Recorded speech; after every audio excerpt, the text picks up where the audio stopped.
In this project, we're going to take a look at machining this part completely. And to do this, we'll do it in a 2-vise setup. In one vise, we'll be machining this side of the part, facing the top of it off, cutting the profile, doing the pocket and the hole through the middle. And then in the other vise, we'll be facing the top down to its final thickness, machining the counterbore around the hole that was done in the first operation, and doing the shallow pocket that's on the top face. Basically, it'll look something like this. We'll have a 2-vise setup with our raw stock in the first vise, and then the results of the operation done in the first vise flipped over in the second vise. We'll establish a G54 and a G55. Now here's how I'm going to start off. I've got two representations of my model. The geometry in the left side of the graphics area is representing my first operation. All I have drawn here is the outer profile, the overall thickness, geometry that represents the pocket, and geometry that represents the hole in the center. Over down on the right side of the screen, I have this flipped over with the counterbore being represented, the shallow pocket on the top being represented, and the overall thickness of my part.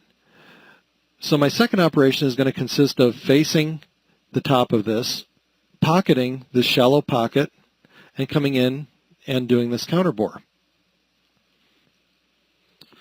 Okay, now one thing to keep in mind is I've created two different pieces of geometry just so that I have a visual representation on the screen that's going to correspond with the concept of a 2-vise setup. Now this can be done all within one part. I don't need to have the two parts on the screen, but for the sake of grasping the concept, I'm going to do it with two parts on the screen. Now the whole idea behind this is going to be to establish a G54 for my first part and a G55 for the second operation on this part. In my Levels Manager, I've created geometry that will represent the origins of each of my work offsets. Right in red here, I have 3 lines that will represent my X positive, Y positive, and Z positive, the intersection of which is going to be 0 for that operation. Down over here, at the center of this hole, same type of geometry. X positive, Y positive, Z positive, the intersection of which will be the origin for this operation, or G55. Now what I'd like to do right now is to establish my two views. I'm going to leave my WCS set to top. I'm going to create 2 new named views that I could then reference to when I create my toolpaths. So I'm going to go down here to my status bar, click on Planes, Geometry, and I'll zoom in to my 3 red lines. I'm going to select first what would represent X positive, then I will select what will represent Y positive. I get my indicator showing me my orientation, which is exactly what I'm after. I'll accept it. I want to set a new origin. I'm going to give it a new name.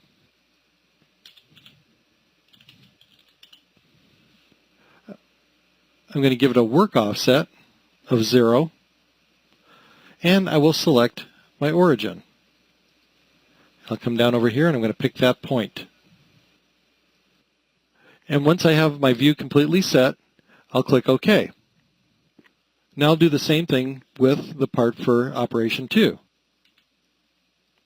Go to my planes, geometry, pick representation for X positive first, representation for Y positive second. My indicator comes up exactly the way I want it. I'll accept it, give it a new name, new work offset, select my point,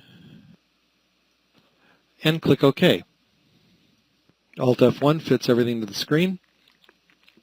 Now, if I go to Planes and click on Named, I can see now that the 2 new views that I created are right here in my list.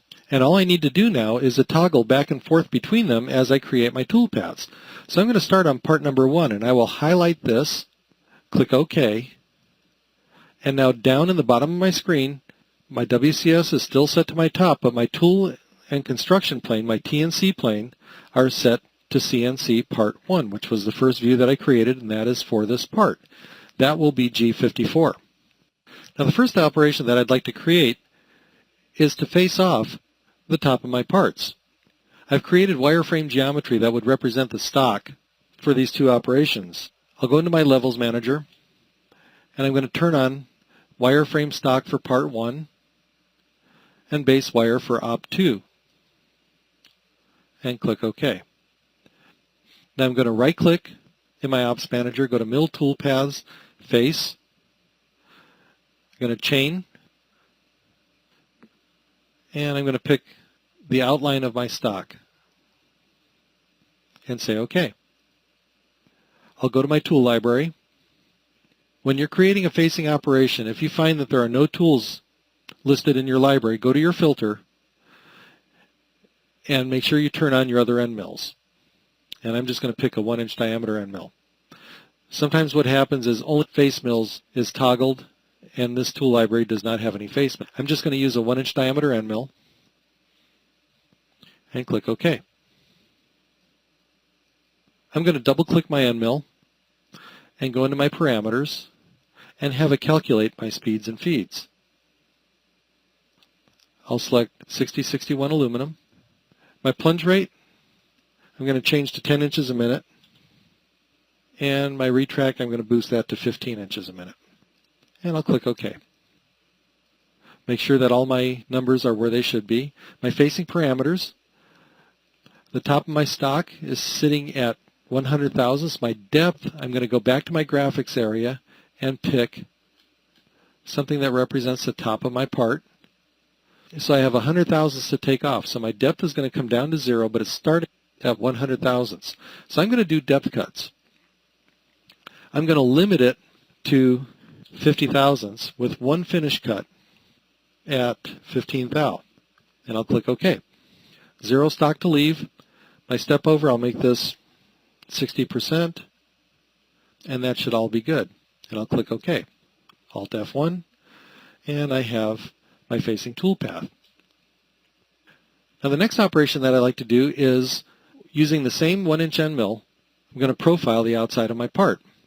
I'll right-click in my Ops Manager, Mill Toolpaths, Contour. I'm going to use my C-plane chaining and select the bottom profile. Click OK. Same tool, go to my contour parameters. My compensation type is going to be wear, so this way I can make adjustments if I need to. I'm going to utilize multipass. I'm going to use 3 125 thousandths cuts. The number of finishing passes, I'm going to use 1 and make that a 15 thousandths cut. Machine finish pass only at the final depth. This way I don't get any witness marks at each step cut. Click OK. I'm going to activate depth cuts. Let's step it down every 300 thousandths. And I don't need a finish cut. Click OK. Lead in, lead out should be fine as it stands. I'm not leaving any stock. We'll click OK. Now while I still have this tool in the spindle, I'm going to come over here and I'm going to face the top of this part.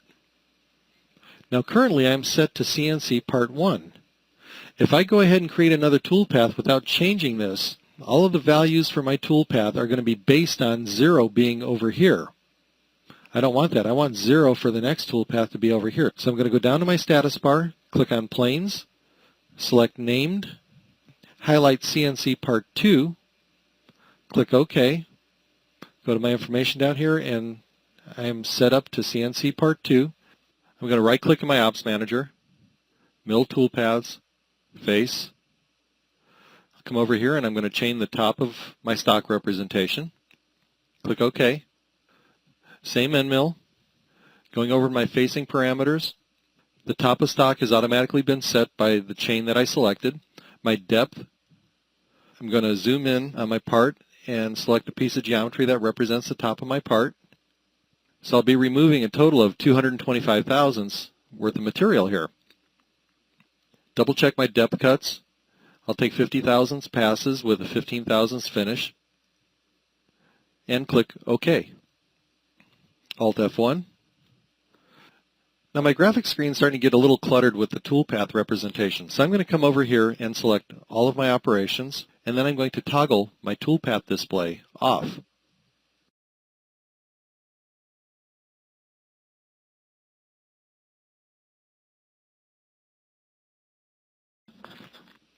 Now I think for my next toolpath, I'm going to go ahead and drill my hole all the way through. First I need to find out what size it is, so I'll go to Analyze and click on this circle. And I can see that the diameter of my hole is 750 thousandths. The next thing I need to do is to change my tool and construction plane. Otherwise, any toolpaths that I create from here are going to be referenced to my G55 position down over here. Go down to my status bar, click on Planes, Named, highlight CNC Part 1, click OK. Make sure my information is updated down here, and I'm ready to go. Go to my Operations Manager, right-click, Mill Toolpaths, Drill. I'll select an entity and pick my circle. Click OK. I'll go to my tool library, and I'll pick a 1/2-inch spot drill. My feed rates are a bit conservative. I'm going to double-click my tool, go to my parameters page, tell it to calculate speeds and feeds, and this will be fine. Click OK. Make sure my feeds and speeds have been updated. I'll move on to my next page. Top of stock is 0. My depth, I'm going to change this to the top of my part. I'm not trying to drill all the way through this with my spot drill. So I'll make that 0. Then I'm going to go to my calculator. My finished diameter, I would like to be 300 thousandths. Click OK. And it adds that amount to the position that I add in here prior to calculating it. I'll click OK. And I now have my spot drill operation. I'm going to right-click, drag it down a little bit, release, copy after, and I'm going to go into my parameters for this tool path, go back to my tool parameters page, go to my library, and I'm going to select a 3/4 inch drill. OK. Double-click it, go to my parameters, calculate speeds and feeds, click OK, make sure things have updated. Go to my drilling parameters page. My drill cycle, I'm going to pick top of stock, still 0. My final depth, I'm going to come down over here and I want to drill through my stock. So I'm going to select an endpoint down at the bottom of my stock, and I'm going to add tip compensation. I'll access my tip comp parameters page, and my breakthrough amount, I don't need to go through that far. I'm just going to go 25 thousandths. Click OK, and OK. Now since this wasn't a new toolpath, I copied it and I'm altering it, I need to regenerate it. And now I have my drilling operation. Now while I'm still over my first part, I'm going to go ahead and do the pocketing operation. Now again, I need a little bit of information. I need to know what size these radiuses are here in the corner. Analyze, come inside here, and click on one of the arcs, and 1/2 inch radius.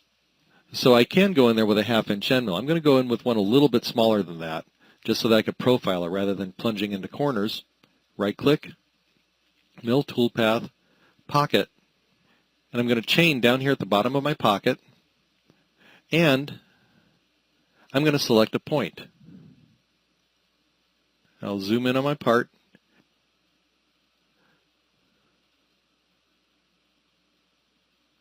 and I'll pick the center of this arc and click OK.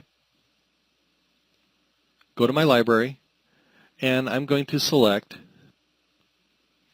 a 3/8 flat end mill. Click OK. Double click it. Go to my parameters, calculate my feeds and speeds.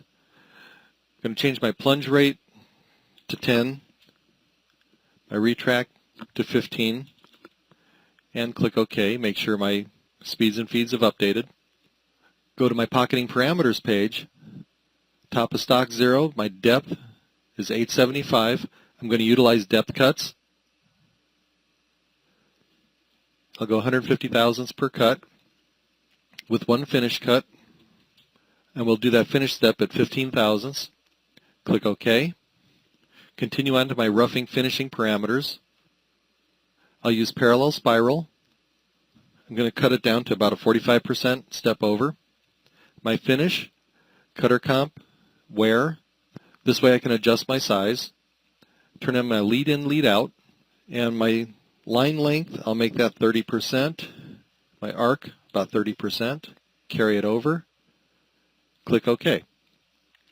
I'm going to machine my finish pass only at the final depth. I'll say OK.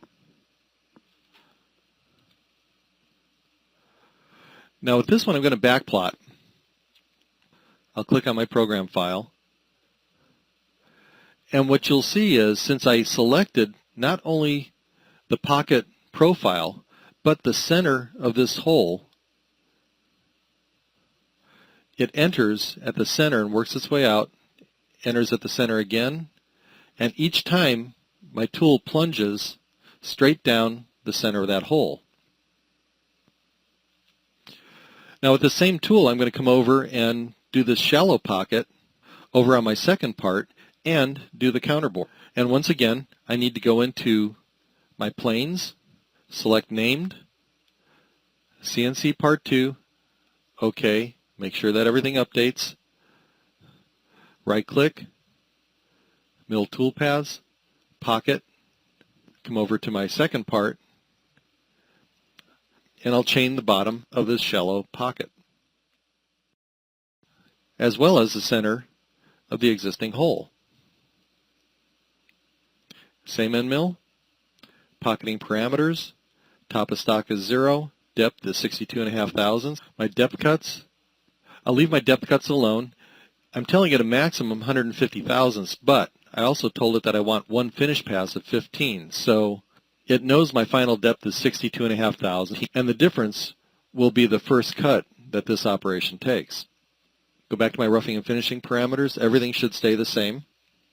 Click OK, and it calculates my toolpath. My next operation, I'm going to utilize a circ mill toolpath. Right click, mill toolpaths, circle toolpaths, circle mill.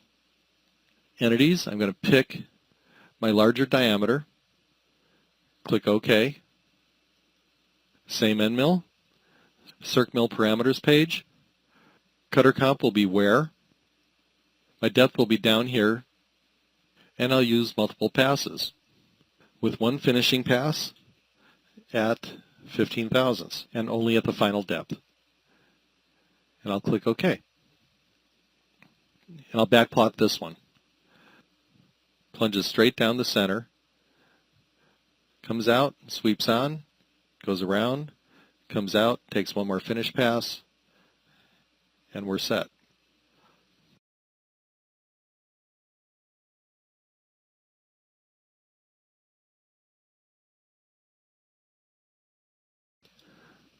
So basically, we've created our toolpaths as we would on any other wireframe geometry.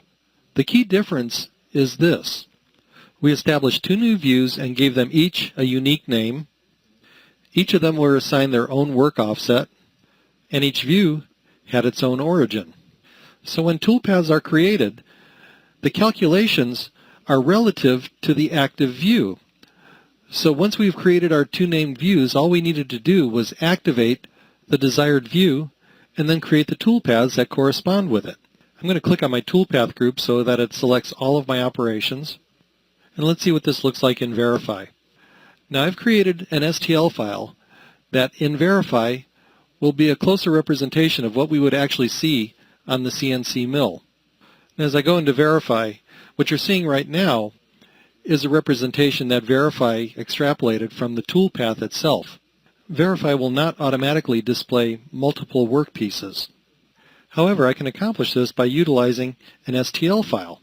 So what you do is toggle File on, and then come down over here to Stock File, and when you downloaded the STL file that was included with this video, click on the Browse button and navigate to the folder that you stored it in. Where you've downloaded it to and where I have mine stored are going to be two different things, so you're not going to see the same path. Once you've selected the STL file, click OK. And what you should see is a representation of the vices, the original stock for the first part, and the result of the first operation ready for the second op. Now also in my settings, I have changed tool color. So this way with each tool chain, you'll see a different color in the material that's been cut.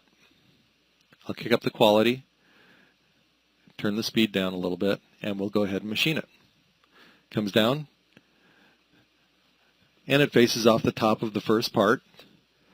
Now with the same tool, it starts to cut the profile, utilizing a combination of multipass and depth cuts.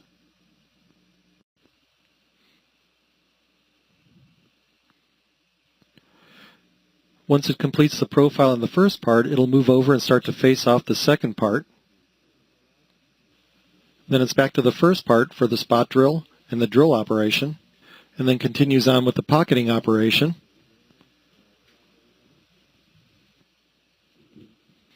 And once it completes the pocket on the first part, it'll come over and start to cut the shallow pocket on the second part. And from there, it'll drop down and cut the counterbore around the hole. And it's finished.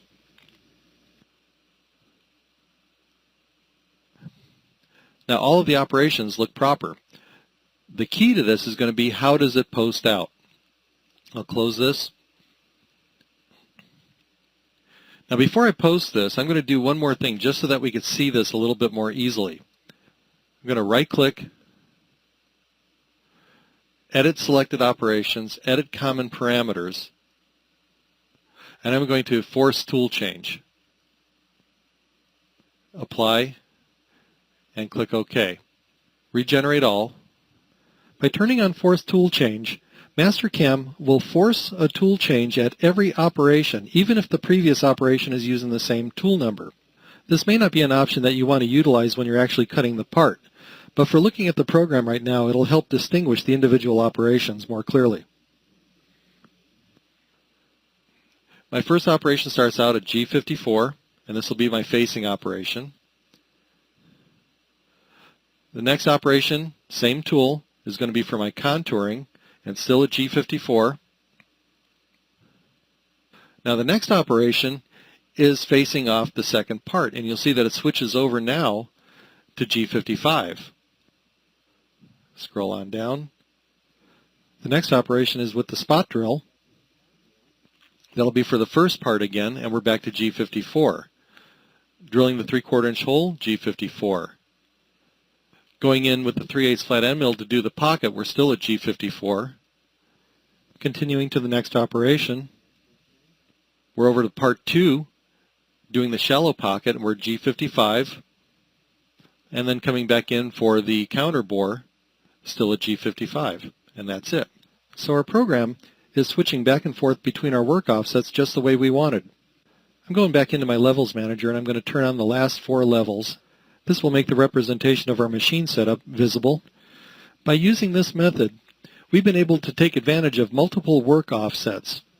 If we weren't able to do this, we would be forced to place our workpieces in the exact same position on our machine as they are in the graphics area. But having the ability to create multiple work zeros, I can just make sure that my vices are aligned and then establish 0 for G54 and a 0 for G55 without being concerned about maintaining a specific distance between the two vices.